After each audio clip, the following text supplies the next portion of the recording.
ভারতের ব্যস্ততম শহর মুম্বাইয়ের কোলাবা কজওয়ের ধুলোধোয়ায় ভরা রাস্তায় যেখানে দিনরাত হাজারো মানুষের পদচারণা, সেখানে প্রতিদিন দেখা যেত এক ভিখারিকে। তার পরনে ছিল ছেঁড়া ধুতি, মাথায় একটা পুরনো ময়লা পাগড়ি, পায়ে ছিঁড়ে যাওয়া চটি আর হাতে একটা ভাঙা অ্যালুমিনিয়ামের বাটি। গ্রীষ্মের কুপুরে ঘামে ভিজে যেত তার শরীর, আর শীতের রাতে কাঁপত পাতলা কাপড়ে।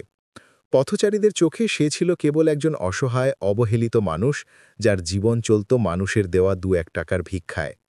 কিন্তু এই সাধারণ চেহারার আড়ালে লুকিয়েছিল এমন এক রহস্য যা শুনলে মানুষ হতভাগ হয়ে যেত। এই ভিখারি ছিলেন আসলে কোটি টাকার মালিক, একজন প্রাক্তন ব্যবসায়ী, যিনি নিজের শিকড় আর সত্যের জন্য লড়েছিলেন এক অভিনব উপায়ে। তার নাম ছিল রাজেশ মেহতা।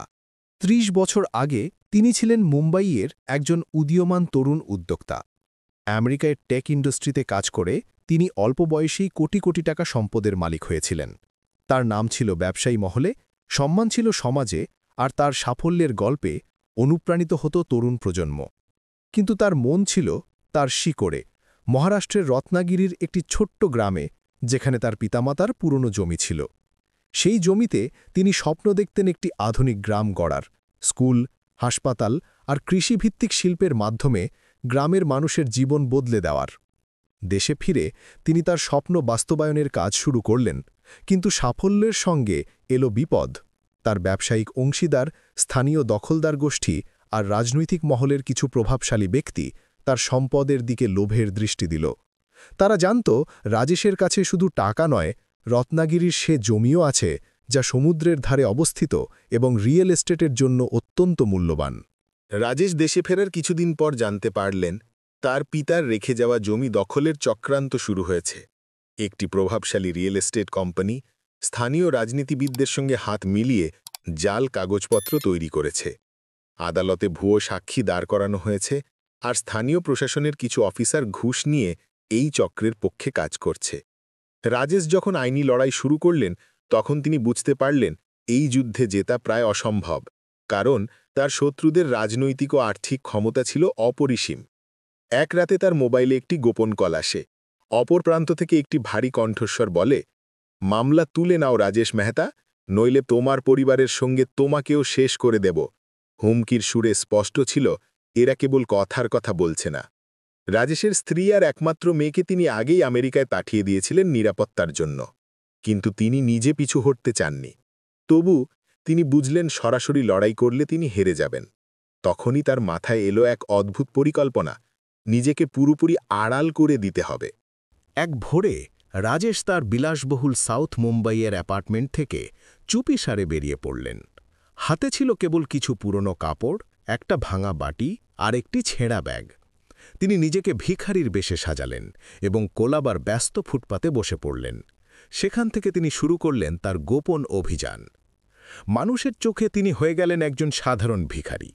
কেউ ২ টাকা দিয়ে চলে যেত, কেউ তাচ্ছিল্যের হাসি দিয়ে পাশ কাটিয়ে যেত, কেউ বা গালি দিয়ে বলতো, এই শহরে ভিখারি ছাড়া আর কিছু পাওয়া যায় না।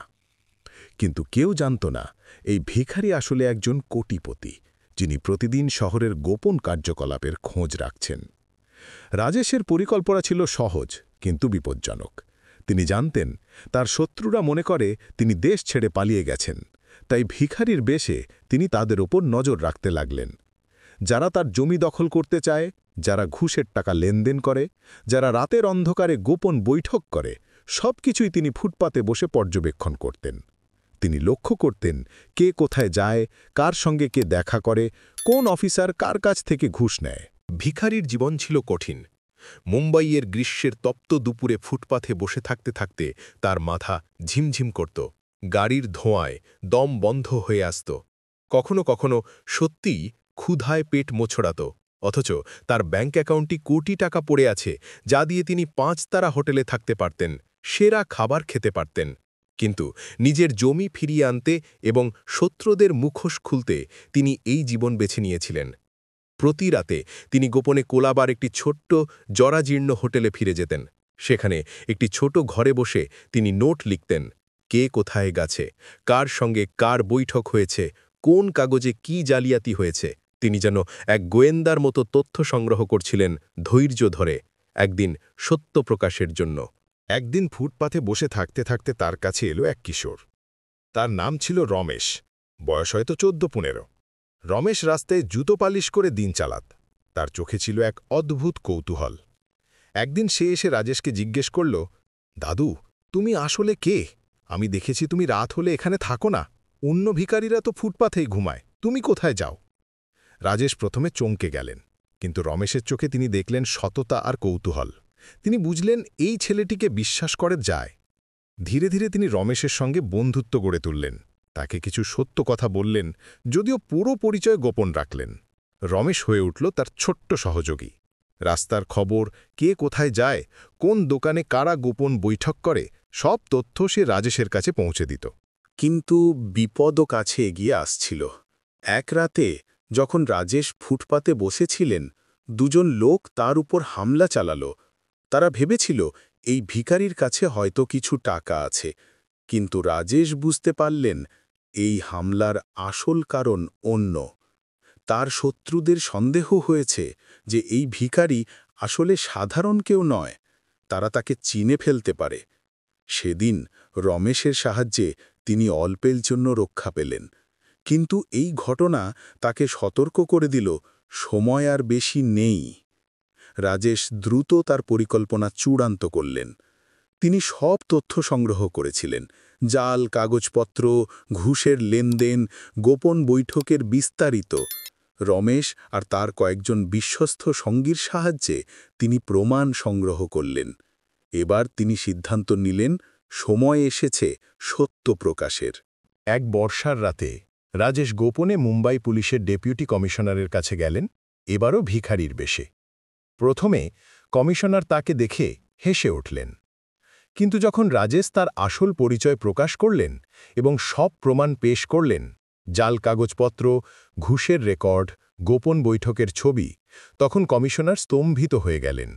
তিনি বুঝলেন এই ভিখারি আসলে একজন সাহসী মানুষ, যিনি নিজের জীবন বিপন্ন করে একটি বড় চক্রের বিরুদ্ধে লড়েছেন। পুলিশ গোপনে অভিযানের পরিকল্পনা করল। এক বৃষ্টির রাতে তারা হানা দিল রিয়েল এস্টেট কোম্পানির গোপন আস্তানায়। সেখান থেকে উদ্ধার হল জাল কাগজপত্র, কোটি কোটি টাকার নগদ টাকা আর অবৈধ অস্ত্রের ভাণ্ডার। চক্রের মূল হোতারা হাতে নাতে ধরা পড়ল।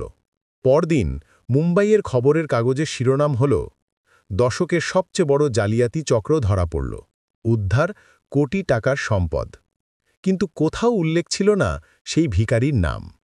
শহরের মানুষ জানত না কোলাবার ফুটপাথে বসা সেই অসহায় মানুষটিই ছিল এই ঘটনার আসল নায়ক। কয়েক সপ্তাহ পর আদালতে সব প্রমাণ উপস্থাপন করা হল।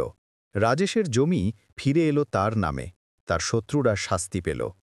তখনই প্রথমবার রাজেশ সবার সামনে এলেন তার আসল চেহারায়। সেই ছেঁড়া ধুতি আর ভাঙা বাটির বদলে তিনি পরলেন একটি সাধারণ কুর্তা, কিন্তু তার চোখে ছিল সেই অদম্য সাহস আর দৃঢ়তা। মুম্বাইয়ের মানুষ হতবাক হয়ে গেল। যে ভিখারিকে তারা অবহেলা করত, সে আসলে একজন কোটিপতি, যিনি নিজের শিকড় আর সত্যের জন্য সব কিছু ত্যাগ করেছিলেন। রাজেশ জমি ফিরে পেলেও ব্যবসায় ফিরলেন না। তিনি রত্নাগিরির সেই জমির একাংশে গড়ে তুললেন একটি এতিমখানা, একটি স্কুল আর একটি কৃষি প্রশিক্ষণ কেন্দ্র। তিনি বললেন, ভিখারির জীবন আমাকে শিখিয়েছে ক্ষুধার যন্ত্রণা কী, অবহেলার তীব্রতা কেমন। আমি চাই না আর কোনো শিশুকে এমন জীবন পেতে হোক। আমি চাই আমার গ্রামের মানুষ নিজের পায়ে দাঁড়াক। মুম্বাইয়ের রাস্তায় আজও মানুষ মাঝে মাঝে সেই ভিখারির কথা মনে করে। তারা ভাবে, সেই মানুষটি কোথায় হারিয়ে গেল?